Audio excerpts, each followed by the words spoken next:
So the other point I wanted to make about what don't look to the Gentiles for our aid and our salvation is when they allowed us to come back in the 1800s and leading into the 1900s and all, the Balfour Declaration, and then the League of Nations mandate for Palestine that gave us both sides of the Jordan, and then the British, the mandate enforcers or the mandate provisional government of the mandate took it away from us and gave 80% of it to the Arabs and cut it at the Jordan River and gave most of the land that was supposed to be a Jewish homeland for us. Notice that the original League of Nations realized where the ancient Israel was on both sides of the Jordan. They knew it, and that's why they offered it as a plan for a Jewish homeland to save Jews from the exile, especially in Russia and Poland where they're getting slaughtered in pogroms right and left. So they knew where to give us land, where anciently we had belonged. Palestine was the name Hadrian gave after the last Bar Kokhba rebellion in Israel in around 135 of the Common Era. And so he wanted to rid Judea and Israel from the map and from history. And so he renamed it Palestine after Palestinia, after the Philistines, who were long gone even then. And he just wanted to erase Judea, the Yehuda and Shomron, from the lexicon of the world's dictionaries and world books and encyclopedias. In any event, out of his hatred for us, because every time we rebelled against him, we almost destroyed his empire, and we were the second strongest army in the world. But when we came back now and we were given a state in 47, the UN partition, and in 48, where we against the world's, especially America's direction and against the will of America, we in their face said we're going to announce a state finally that they said we shouldn't do.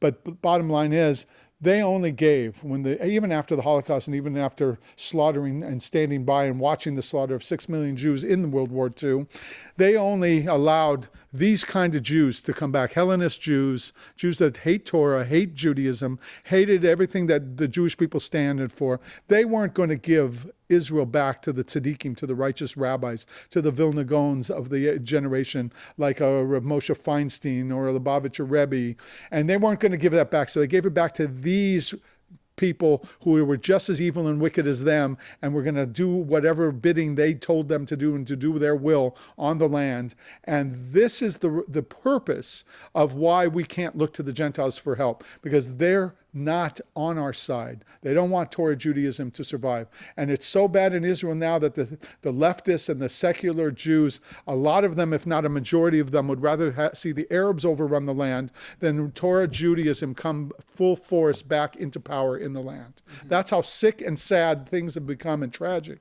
Things have become among our own people, all the more so among the powers that be, the slime that is in the world, that runs the world, that they would never have given the Torah back to religious Judaism and to Torah Judaism, because that would have been anathema to them, because it's everything that they fought for thousands of years to deny and to wipe off the face of the earth and drive out of the world by destroying our temples and by destroying our people and exiling us and enslaving us and murdering us all throughout history, inquisitions and pogroms and crusades and everything else, Holocaust, large and small, Americana used to say, and that's the point. The point is we have to look to ourselves and to God. That's all we have, and we have to do what Hashem wants. We have to do the Torah properly, the way He wants us to do. Come back to mitzvahs, come back to learning, and come back to defying the world, to standing up for the principle that God rules the world, that we trust and have faith in Him, and we fear Him more than we fear the Gentiles all put together,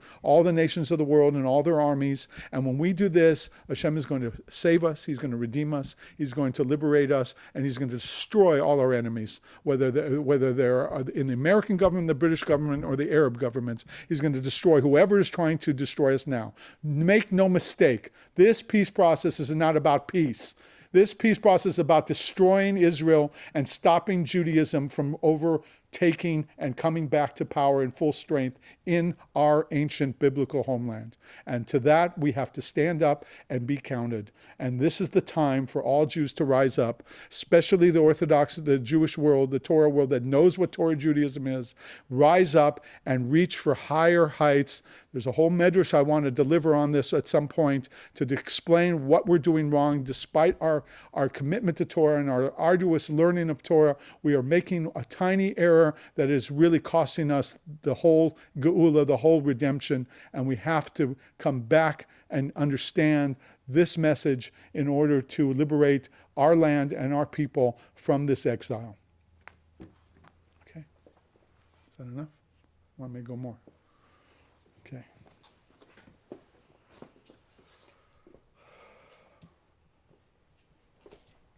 Hold that. Hold it from the plastic, that's when it's there. I had more. It's all right. Another time. Do you want me to describe the yeshiva the way it looked when Kalman was here? And where he sat and all that kind of stuff? Okay. Are they going to kick us out? Yeah, at 11 o'clock. That's when they close up. That's in 5 minutes. Okay, so we can Oh, no, do no, that. it's in 17. No, but they have to clean it, he said. Yeah, they clean it after they kick us out. They only let learning go on in here till 11 o'clock. So you can just pan over here. You don't have to move over.